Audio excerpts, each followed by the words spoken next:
It opened my eyes because I had no idea how much nursing is truly a vocation.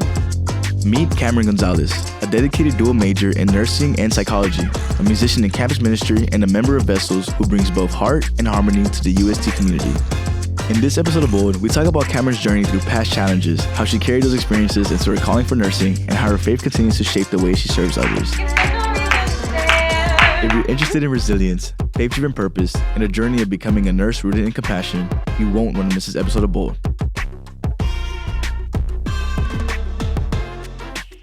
Hey everybody, we're here today with a special guest. We got Camryn Gonzales. She's a nursing major and also a double major in psychology.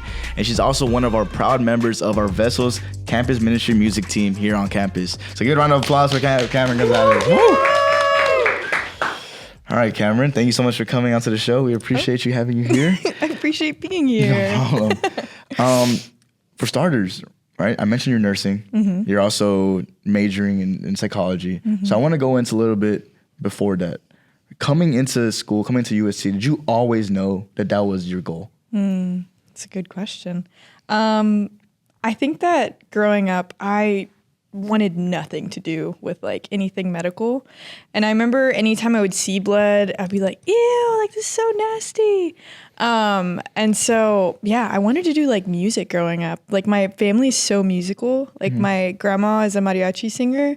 And so she would teach me on the way and I'll be like, okay, singing is the best. It's like what I'm supposed to do.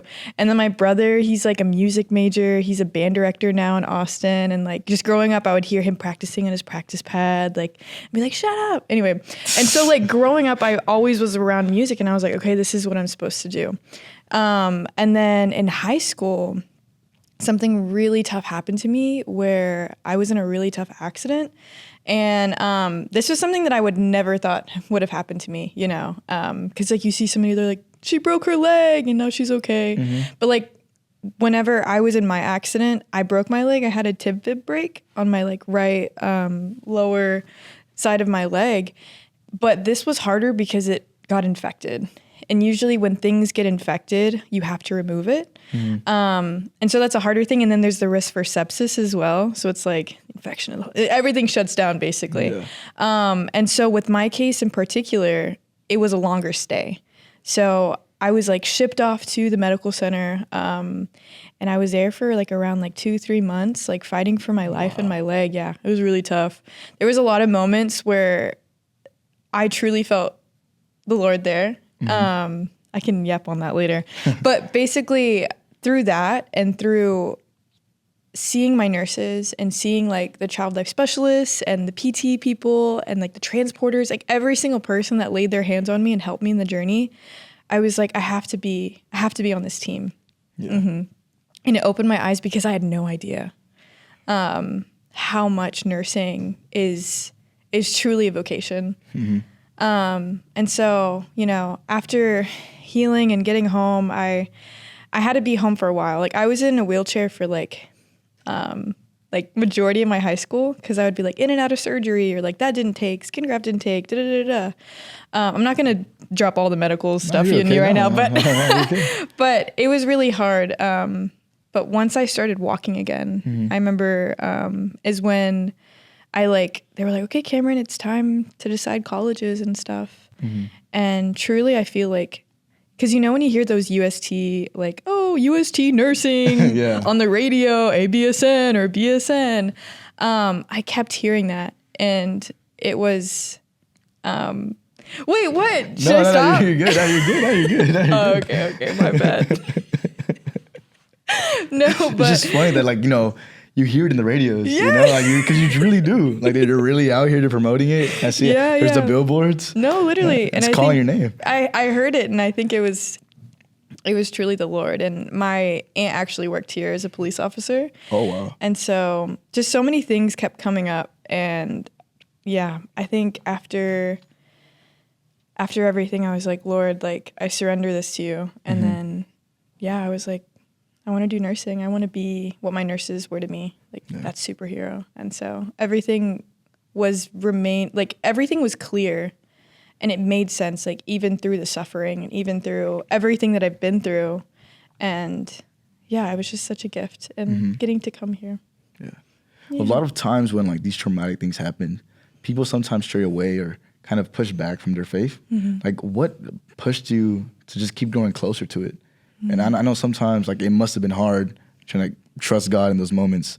Like what motivated that? Yeah. I think truly I was so blessed because at a young age, I feel that I like got the opportunity to fall in love with the Lord and fall in love with my faith. My mom and dad, they were so adamant on like, okay, mama, let's go pray a rosary in the living room, or like, hey, like, how about you go to this Catholic camp, you know, Pines Catholic camp, let's go. And so at a young age, I realized that like how good the Lord is. And so I felt that whenever something that was so traumatic, you know, and leaving me so isolated and carrying this really heavy cross, I knew that the only person that could, you know, pick it up and carry it with me was the Lord. Yeah, and also just like my family. That's something that words don't even describe how much they help me. And my mom just like constantly, I just remember like being in the hospital and my mom and dad, like they would be on their knees on the hospital floor, like just praying for me. And like they would bring like relics and like all our friends and family. And like I truly believe that there were so many saints and angels like surrounding. And it was because of my family, you know, being so faithful. And because of my family being so faithful that caused me to truly have the opportunity to fall in love at a young age. Yeah. And so when a hard thing like that happened, I knew that like even if I felt physically alone, like I was never alone. Yeah. So my family for sure. Coming into UST, right? You're double majoring now in nursing and psychology. Yeah. Find the time to still be strong in your faith. For example, like you're involved in Vessels, right? And you're involved in campus ministry. When did you start? I started, oh my gosh. Okay, so as soon as I was a freshman, I started. Oh, wow. Being. Straight into it. No, yeah, straight into it. I joined like the praise and worship team. But I think that I went professionally last year. Yeah, like junior year. Okay. Yeah, as like somebody that was like a leader.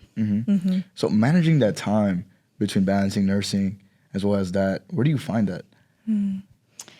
I think just by making sure that I take care of myself. And I think a way that I take care of myself is like going to daily mass, you know, and like participating in the sacraments and praying and like, you know, going home and just like seeing my family and petting my dogs, you know, or just things that bring me joy.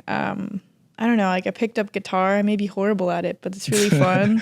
Going to daily mass, like going to adoration. Oh my gosh, like nobody realizes that 30 minutes that you spend in adoration can truly just like, it just feels like it can like revive you, you know? I think that by integrating that in my daily life, even when I'm so busy, like I could be like, boom, boom, boom, class. And then I'm like, you know what? Let's go to adoration or let's go to mass or let's go to confession. By doing that, like my whole day is made new and I feel like it's like unlimited. So yeah, by doing stuff like that. So you joined last year. You joined in as a junior now, right? Yeah. Professionally, I guess, as a leader. So what is Vessels, for those that don't know? Yeah, so Vessels wasn't even Vessels, I don't think, before. We were just like the praise and worship team. And then I remember I was like brainstorming. This was our first like campus ministry, I guess, retreat that we were having. And I was like, I feel like I want to have like a name so we're not like certain people, but rather we're like instruments or like vessels. And I remember Abby and Pat, they were like, you should just name it Vessels. That's how you're describing it. And I was like, oh, yeah. And so I think it's a really good reminder that like, it's not how we sing, it's not who we are. Like it is literally the Lord shining through us. But basically what Vessels is, I keep talking around it. It's a praise and worship group that we have on campus. And we help, you know, we help with praise and worship nights and just to invite the community to come and like to praise the Lord in a form of song. And, you know, as they say, like singing is praying twice. So it is something that is so beautiful because, I don't know, I think that music is a beautiful way to bring everybody together. But yeah, it's a praise and worship group we have on campus. Mm-hmm. So speaking of worship, speaking of vessels, let's do a little inspiration. Shout out to Tiny Desk, right? And let's do a little Tiny Desk performance. Let's go see what y'all are about. Let's do it. Come on. We'll see y'all there, guys.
You are the reason I sing. Oh.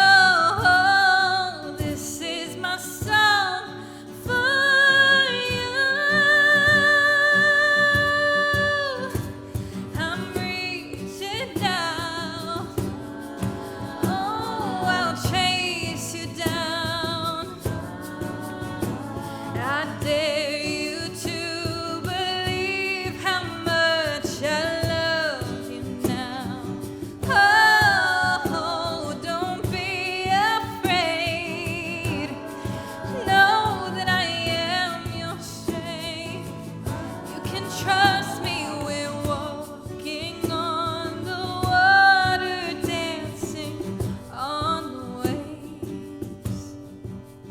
We'll be walking on the water, dancing on the waves.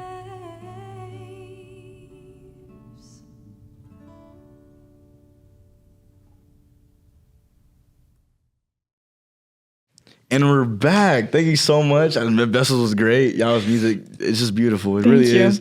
It feels close to home. Music's amazing. Thank you. I hope to see y'all again, hopefully soon. Yeah. Next semester for sure. How about to a praise and worship? Yeah, Papa does praise and worship. Yeah. So you're super involved in your faith now, right? You're doing campus ministry at Vessels. How do you carry your faith into your academics? I think something that is super important for me to carry my faith into my academics is like integrating every single assignment and test and thing that I don't want to do into prayer. I remember I had a lot of friends, like this was like freshman year, and they'd be like, oh, let's go pray a rosary. You know, we have a test tomorrow. And I'm like, a rosary? What? Like before a test? And so having like friends that wanted to go to heaven around me, like being great examples, it truly was a great example because I'm like, oh my gosh, like, why am I not integrating prayer into my studies, you know? I get so anxious easily because like I think having psych and nursing, like I have so much to do. And like I'll have a test one day and then a test the next day and like over totally different subjects. And so I think when I just sit down and I literally just like lay it all at the foot of the cross and I take one thing at a time and I like walk hands in hands with the saints, like knowing that they're like standing behind me and like helping me, it brings me so much relief. So that is just like a big way that, you know, I align my spiritual journey and like my journey to sainthood and to heaven, like in my academic life and like in that professional vocation as well. Yeah. So how do you approach your faith in nursing? This is something that I didn't realize was totally hand in hand when I started. But like now that I'm getting closer to graduating, I'm like, oh my gosh, like it is one and the same. And at UST, I feel like every single professor, they always talk about how as students at UST, like one thing that makes us different is we really care for a patient like holistically, like mind, body, and spirit. Like this patient can come in with, you know, some GI issues, or like they can come in with, I don't know, a rash or something. But let's just say that their mind and their spiritual, where they are there, like is truly impacting that. And like, what if we're just treating and we're giving them meds on like their stomach problems or like their rash, you know? Or what if like their rash is coming from so much anxiety about like a divorce that they're having? Or what if they just lost somebody in their family and like they're having so much like, I don't know, stressors about a family member that passed away. Like if you kind of take that equation out of it, like you're not really looking at the person. And I think the way that I'm integrating my faith life into nursing is like seeing every single face and every single patient as like Jesus, because he's like truly always around us. And I think we forget about that in healthcare. Yeah, and caring for somebody like it's your family member, you know, because truly they are like, they're your sisters and brother in Christ. And so why would you treat them even less than your family member? So yeah, I think when I take that perspective, you know, while I'm going to work as a little tech at night, like it changes everything. Because I think that sometimes we get so lazy and we don't see somebody truly, like we don't see them. Like we're just like, okay, this is a task. But no, this is a person. And they have a family and they have people that love them, and especially their maker that loves them the most. Yeah. So why am I going to treat them any different? Yeah, that's a little bit of that. You mentioned graduating, right? Yeah. Like you're right at the finish line. And before we go into your future plans, I want to know, how has the nursing program here like prepared you for like looking for a job, prepared you for like technical skills? Like what in the program is so special here at St. Thomas? Yeah, I think UST is so beautiful in allowing us opportunities, especially with clinicals. There's so many hospitals that I've gone to that I have got to like talk to people one-on-one and being like, I want to work on your floor, you know, or like, I'm really interested in pediatrics, or I'm really interested in, you know, learning more about this surgery. Like, I remember our first clinical that we had was at TOH, like Texas Orthopedic Hospital. And I literally got to see a whole total knee replacement, like going in there. I know, I was in there, and the smells, the sounds, everything was crazy. No, I never experienced anything like that. And I think we never realize what is behind like an operating room. Yeah. And so UST is so beautiful with allowing us opportunities and telling us, like, if you have the opportunity to start an IV or to do, you know, a catheter insertion or to see a surgery, like, do it, you know? So UST is so good at that. Where else? TOH, I got to go to MD Anderson. Oh my gosh, yeah. Floating on different floors every single time and seeing like all different types, like GI, you know, like hem-onc, specialties that like I'm reflecting on. I'm like, Lord, is this something that I'm passionate about? Or like, is this something that like where I'm supposed to be? Yeah, I remember we went to Shriners, Galveston, and Memorial Hermann. And like tapping on Memorial Hermann, like me getting to go to clinicals at Memorial Hermann, that is the biggest blessing in my life. Because I got to go on the floor and talk to them and be like, how do I get a job here? And they would like refer me. They're like, okay, like go to this person, or like, you know, talk to this person, or talk to the pediatric building, or like, oh, I have a friend, you know, that can like, you know, introduce you. Yeah. And so by being a student there, like that's probably why I have my job, honestly. So that is a beautiful thing. And if UST didn't allow us to go there, and like if our people weren't so awesome, like, you know, the doors wouldn't have opened. And I think that's such a beautiful thing with having clinicals at certain places. And yeah, being a small group too. Like there's like probably like 10 of us or like 15 of us that go. And so we really get to know the units and the people and make those connections. Yeah. Speaking about getting referrals, getting those offers, what's next? I mean, where are we going to see Camryn at? Yeah. Like if I break my leg, where do I go? You know? Oh, don't do that. No. But so I actually, about a month ago, I accepted an offer, and this offer is something that is so important to me, and it means the world to me, because as I tapped on my story lightly before, I was in the medical center, and I was at like Children's Memorial Hermann.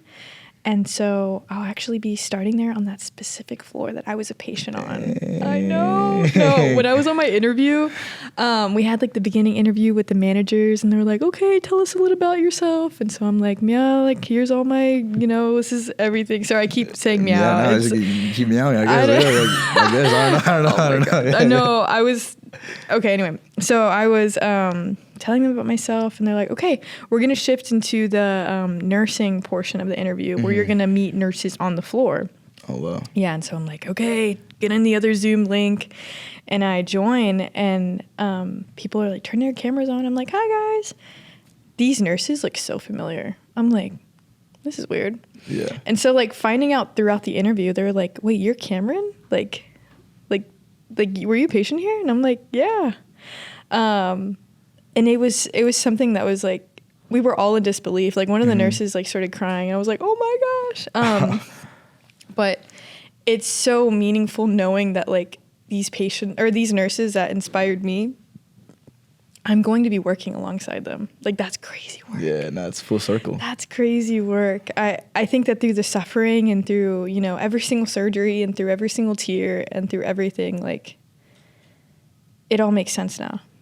Yeah. Like one of my favorite quotes is, because me sitting here right now with my long skirt and my shirt and stuff, like you don't see it, but I actually have a lot of scars, you know, underneath my clothes from like my surgeries and like skin grafts and like them trying to take muscle and everything and it not taking, so going back. And so one thing that I really want to do is like for my scars, my outside scars, to be like someone else's signs of hope. Whether it be a patient, you know, like having similar scars as me and like thinking they're not beautiful or thinking they can't do it. like all I want is like for them to know that they can and they're not alone. And like I am standing here right now walking, like taking care of them. And so, yeah, that whole, all of that is such a gift, like getting that offer and yeah, everything. Yeah. But that's where I'll be. Congrats. That's amazing, man. You. So y'all wanna go see her in Memorial Herman? No, don't come visit me. Please don't get sick. Oh my gosh. If you wanna stop by, you can say hi. Yeah. No, yeah. So I guess to close things off, right? For the freshmen coming in, what's your one piece of advice for them? If they're going into nursing, what's your advice to them? I think one thing that I would want to hear as a freshman nursing student is just like truly align your nursing studies and everything with the Lord and with prayer, and know that you're not alone, and it's going to be so hard, and there's going to be a lot of thorns in this rose, but like the flower and the fragrance is so much better than any pain and any test grade or anything. And that your grades do not define you. Just know that like you are called to this for a reason, and the Lord puts the desires on your heart. So keep going with that, and don't ever lose your why. Yeah. Amen. Well, thank you so much, Camryn. It was a blessing to have you here. We appreciate Thanks it. for having me. Close the semester off. Congrats on graduating, Thank and we'll see you. more of you soon. Yeah. And till next episode, guys, stay bold. Stay bold.